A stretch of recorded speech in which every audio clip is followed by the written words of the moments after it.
మీ next projects, upcoming projects గురించి? Next project వచ్చేసి 'నాతిచిరామి' అనే ఒక చేస్తున్నాను ప్రాజెక్ట్. So, okay. ఆల్మోస్ట్ అది అయిపోయింది. షూట్ కంప్లీట్ అయిపోయింది. ప్రెజెంట్ పోస్ట్ ప్రొడక్షన్‌లో ఉన్నది. ఓకే. నెక్స్ట్ అది పీజన్ క్రియేషన్స్‌లో చేస్తున్నాను నేనది. ఓకే. అండ్ నెక్స్ట్ ఇంకొక వెబ్ సిరీస్ ఒకటి చేస్తున్నా ఓటీటీ కోసం. So, okay. సూపర్. అదొచ్చేసి మనం ఇప్పుడు ప్రెజెంట్ ఏదైతే 'జనని' ఇప్పుడు మనం రిలీజ్ చేసామో ప్రొడ్యూమ్ ఎంటర్‌టైన్‌మెంట్స్. హ్మ్. సో, వాళ్ళే ప్రొడ్యూస్ చేస్తున్నారు దాన్ని గూడా. ఓకే. వాళ్ళు ప్రొడ్యూస్ చేసి మీ ఓటీటీ ప్లాట్‌ఫార్మ్‌కి తీసుకెళ్తున్నారు. రైట్. ఓకే. అంటే మీ టాలెంట్‌ని ప్రూవ్ చేసుకొని ఓటీటీకెళ్తున్నారు. యెస్. సక్సెస్‌ఫుల్‌గా ఒక హార్డ్ వర్క్‌తో కూడిన ఫస్ట్ స్టెప్ అయితే మీరైపోతున్నారు. అంతే. Congratulations sir. Thank you. Thank so yeah! యాక్చువల్‌గా ఏంటంటే ఇప్పుడు నార్మల్‌గా లవ్ స్టోరీస్, ఈ కామెడీ ఇవి తీసేందంటే ఒక రికగ్నిషన్ లేదు. ఫస్ట్ హ్మ్. ఆఫ్ ఆల్ అందరూ తీస్తారు అవి. అవును. కాకపోతే ఒక డిఫరెంట్ సబ్జెక్ట్ తీయాలి. సో, అది తీసేయిందంటే మన టాలెంట్ ఏందన్నది బయటికి రావాలి. నా టార్గెట్ వచ్చేసి బిగ్ స్క్రీన్ హ్మ్. మూవీస్ తీయాలని. So, okay. అదే ఏంటంటే ఫస్ట్ యూట్యూబ్, ఓటీటీ తర్వాత బిగ్ స్క్రీన్ చేయాలన్నది ఓకే. నా step by step. Step by step. Okay. Super. Already నాకు బిగ్ స్క్రీన్‌కి గూడా ఆఫర్ వచ్చింది. హ్మ్. బట్ ఇక చేయనని చెప్పా. ఎందుకంటే ఎక్స్‌పీరియన్స్ లేనిది మనం టచ్ చేయకూడదు. హ్మ్. సో, నాకు ఎక్స్‌పీరియన్స్ వచ్చిన తర్వాత నేను చేస్తా అన్నట్టుగా చెప్పడం జరిగింది. అయితే మనం చాలా మూవీస్‌లో ఈ డెలివరీ సీన్‌లు చూస్తూనే ఉంటాం. అంటే వస్తారు, ఆమె గట్టిగా అరుస్తుంది. సో, డాక్టర్‌లొస్తారు, తీస్తారు. లేదంటే ఈవెన్ బయట ఇలా జరిగినా సరే హ్మ్. వాళ్ళు డైరెక్ట్‌గా బేబీని చూపిస్తారు. రైట్. ఆ మధ్యలో ఒక ప్రాసెస్ ఉంటది. అవును. పేగు కట్ చేసే ప్రాసెస్‌ని చాలా డీటెయిలింగ్‌గా చూపిచ్చారు మీరు. యెస్. అది అంటే ఏదో వాడారు. హ్మ్. అది క్లియర్‌గా మాకు అర్థమవుతుంది.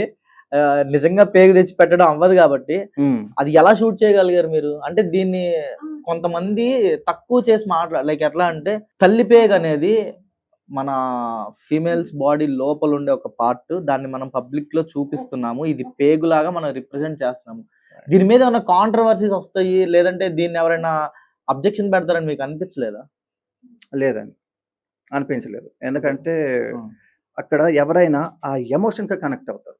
ఓకే. సో, నేను అది చూసానంతే. ఓకే. అంతేగాని దీనివల్ల నాకు కాంట్రోవర్సీ అవుతది. సో, హ్మ్. నన్ను క్వెషన్ చేస్తారని మాత్రం నేను ఆలోచించలేదు. ఓకే. ఎందుకంటే తన క్యారెక్టర్ అలాంటిది. ఒక ఓకే. పిచ్చామె క్యారెక్టర్. సో, హ్మ్. ఏంటంటే ఇప్పుడు మనకి ఒక నార్మల్ ఆడవాళ్ళు డెలివరీ అయితే మనం అలా చూపించొచ్చు. కాకపోతే ఏంటంటే తనొక పిచ్చిదన్నట్టు. హ్మ్. సో, తను ఎలా ఇప్పుడు నార్మల్‌గా ఇప్పుడు డెలివరీ అయిపోయేసరికి మనకి చూపిస్తారు. ఆ హ్మ్. ప్రాసెస్ మీరన్నట్టుగా ఆ ప్రాసెస్ ఎవరు గూడా ఎవరు చూపించలేదు ఇప్పటి చూపించరు. వరకు. కానీ ఇప్పుడు తనొచ్చేసి ఎక్కడో ఊరవతల ఒక పాడుపడ్డ ఇంట్లో ఉంటది. హ్మ్. సో, నేను ఒక మూవీని ఎలా చూస్తా అంటే లాజికల్‌గా చూస్తా. హ్మ్. నేను చూసేటప్పుడు ఒక మూవీని ఇది ఎలా పాసిబుల్? హ్మ్. హ్మ్. అసలకి ఇది ఎలా జరుగుద్ది? ఇది హ్మ్. ఇట్లా కాదు కదా! ఇది హ్మ్. ఇలాగా నేను చాలా టెక్నికల్‌గా అండ్ లాజికల్‌గా చూస్తుంటా. So, okay. ఇప్పుడు నన్నెవరు అలా జడ్జ్ చేయొద్దు. హ్మ్. సో, ఇప్పుడు ఎలా అంటే ఇప్పుడు తను ఇప్పుడు పిచ్చిది గదా! సో, హ్మ్. ఇప్పుడు డెలివరీ అయింది. తనకసలకి ఆ బేబీ అసలకి ఆ పేగు ఎవరు కట్ చేశారు? అది ఇది అన్నట్టుగా క్వెషన్స్ రైజ్ చేస్తారు. హ్మ్. సో, అలాంటిదేం లేకుండా నేనెలా చేశా అంటే, నేనది క్లియర్‌గా చూపించడం జరిగింది దాంట్లో. సో, తనకేం తెలీదు. తను హ్మ్. యాక్చువల్‌గా డెలివరీ పెయిన్స్ వస్తుంటే తనకేం జరుగుతుందో గూడా తనకి తెలీదు. సో, బాగా ఏడుస్తుంటది. ఏడుస్తున్న తర్వాత బేబీ పుడతది. బేబీ పుట్టిన అన్‌కాన్షియస్ అయిపోయి పడిపోద్ది. సో, తను ఎప్పుడైతే లేసి చూస్తదో బేబీ కళ్ళ ముందు అలా ఉంటది. మొత్తం ఫుల్ బ్లడ్‌తో ఉంటది. చాలా హ్మ్. భయపడిపోద్ది. భయపడి దూరం జరుగుతుంటది. తను దూరం జరిగేటప్పుడు ఏందంటే, ఆ అంబిలికల్ కార్డ్ ఏదైతే ఉన్నదో దాన్నేమంటారు బర్డ్ పేగు. ఇంట్రెస్టింగ్. సో, హ్మ్. ఆ పేగనేది కట్ చేయకపోవటం వల్ల తను జరుగుతుంటే ఆ బేబీ గూడా జరుగుతూ వస్తుంటది. హ్మ్. సో, తను ఆ టైంలో చాలా భయపడతది. హ్మ్. జనరల్‌గా మనం చూసినట్టయితే మతి స్థిమితం లేని వాళ్ళని మనం ఎక్కడైనా సపోజ్ కట్ చేస్తారు. కొంచెం నేను ఊర్లో చూసాను. హ్మ్. అలాంటోళ్ళని ఏంటంటే లోపల కట్టేయటం లాంటివి జరుగుతాయి. వాళ్ళు కట్టేసినప్పుడు ఏంటంటే దాన్ని దేనితో అయితే ఇప్పుడు తాడుతో కట్టేస్తారు. సో, ఆ తాడుని తెంచుకోవడానికి చూస్తారు. ట్రై అవును. చేస్తుంటారు. హ్మ్. సో, ఇక్కడ గూడా అంతే. ఇప్పుడు ఆ బేబీకి తనకి మధ్యలో ఉన్న కనెక్షన్ ఏంటంటే ఆ పేగు. హ్మ్. సో, దాన్ని కట్ చేయాలనుకుంటది తను. ఓకే. ఫస్టు ఇట్లా చేతులు లాగుతది. హ్మ్. కట్ అవ్వదు. ఇలా హ్మ్. పండ్లతో ఇట్లా నోటితో కట్ చేస్తది. కట్ అవ్వదు. సో, ఇక అప్పుడు అటు ఇటు చూసి ఒక రాయి తీసుకొని కట్ చేస్తది. అవును. సో, ఇక్కడ అందరికి డౌటొస్తది. అది చూసినప్పుడు కళ్ళల్లో నీళ్ళొచ్చేసింది నాకు. అది ఆ! సో, ఎవరు ఏంటంటే చూయించలేదు ఇప్పుడు ఇప్పటి వరకు. ఒక లాజికల్ క్వెషన్ ఇక్కడ. ఏంటంటే ఇప్పుడు మనకి హాస్పిటల్ అయితే ఇప్పుడు డెలివరీ అయిన వెంటనే డాక్టర్స్ మనకి అది కట్ చేసి వెంటనే క్లిప్ పెట్టేస్తారు అవును. బ్లీడ్ అవ్వకుండా. క్లాంప్ వేస్తారు. సో ఇక్కడేంటంటే ఇక్కడ ఒక చిన్న నేను ఒక ఎట్లా అంటే అది ఇక్కడ నేను యూజ్ అయ్యే కాన్సెప్ట్ ఏంటంటే ఇప్పుడు సపోజ్ ఇప్పుడు మనం ఒక తాడుని దాన్ని నార్మల్‌గా ఇప్పుడు నైఫ్‌తో గాని ఏదైనా షార్ప్ ఆబ్జెక్ట్‌తో కట్ చేసినప్పుడు ఏందంటే చాలా నీట్‌గా రౌండ్‌గా కట్ అవుతది. అవును. అదే ఒక రాయి మీద రాయి పెట్టి కొడితే అది రప్చర్ ఇట్లా అయినట్టుంటది. రఫ్ అయిపోతది. ఇలా అతుక్కున్నట్టుంటది. అవును. అతుక్కుంటది. సో సేమ్ కాన్సెప్ట్ ఇక్కడ. ఓకే. ఓకే. ఇక్కడేందంటే మనకి హాస్పిటల్ క్లిప్ పెడతారు. బట్ హ్మ్. ఇక్కడ ఇలా కొట్టడం రాయితో కొట్టడం వల్ల ఏందంటే ఆ అది ఎడ్జెస్ అతుక్కుపోతాయి. అతుక్కుపోతది. సో ఆ కాన్సెప్ట్ నేను ఇక్కడ ఓకే. అప్లై చేశాను నేనది. సూపర్. సో దాన్ని అర్థం కావడం కోసం అన్నట్టుగా నేను దాంట్లో పేగు లాంటిది ఒకటి పైప్ తీసుకున్నాం. యాక్చువల్‌గా అది వాటర్ పైప్ అది. హ్మ్. హ్మ్. హ్మ్. వాటర్ పైప్ తీసుకోవడం జరిగింది. అండ్ దాంట్లో ఆ పైప్ లోపట మొత్తం బ్లడ్ అనేది పోసి సో దాంట్లో మనకి ఎండోస్కోప్ కెమెరా పెట్టాను నేనది. ఓకే. ఎస్పెషల్లీ ఈ సీన్ కోసం నేను ఆ కెమెరా కొన్నా. ఓకే. ఓకే. కొని దాంట్లో పెట్టాను నేను. దాంట్లో పెట్టి నీట్‌గా అది అసలకి ఎలా మనకి తెలియాలి. హ్మ్. అది బ్లడ్ అనేది ఆ ఫ్లోటింగ్ ఎలా ఉన్నది దాంట్లో అనేది తెలియటం కోసం అప్పుడు ఎప్పుడైతే తను ఇలా రాయితో కొడతదో అప్పుడు ఆ పేగు అనేది ఇట్లా క్లోజ్ అవుతూ ఓపెన్ అవుతుంటది. హ్మ్. సో హ్మ్. ఫైనల్‌గా కట్ అయిపోయినప్పుడు ఇలా క్లోజ్ అయిపోతది. అలా చేయడం జరిగింది ఆ సీన్. Super sir. అంటే ఈ మెసేజ్ అంతా బావుంది. దీంట్లో మళ్ళీ మీరు ఇంకొక స్టోరీ తీసుకొచ్చి పెట్టారు. ఇంకొక స్టోరీ. రైట్. ఏంటంటే ఒక లవ్ స్టోరీ పెట్టారు. దాంట్లో తను ప్రెగ్నెంట్ చేసి తర్వాత అబార్షన్ సీన్ ఒకటి పెట్టారు. రైట్. అది అది గూడా ఇప్పుడు ప్రెజెంట్ రొటీన్ జరుగుతుంది. అది నేను దీన్ని ఇంక్లూడ్ చేయడం ఎలా పాసిబుల్ అయిందనేది నా క్వెషన్. ఆ! ఆన్సర్ చెప్పండి. ఆహ్, నేను జాబ్ చేసే టైంలో మా ఆఫీస్ పక్కనే. హ్మ్. సో, ఒక డ్రైనేజ్ ఉంటుంది కాలువ. హ్మ్. సో, ఏందంటే మరి ఎవరు ఎలా చేశారో ఏంటో తెలీదు. హ్మ్. ఒక బేబీ ఆ వాటర్‌కి ఇడిచేసారు. దాంట్లో పడేశారు వాళ్ళు.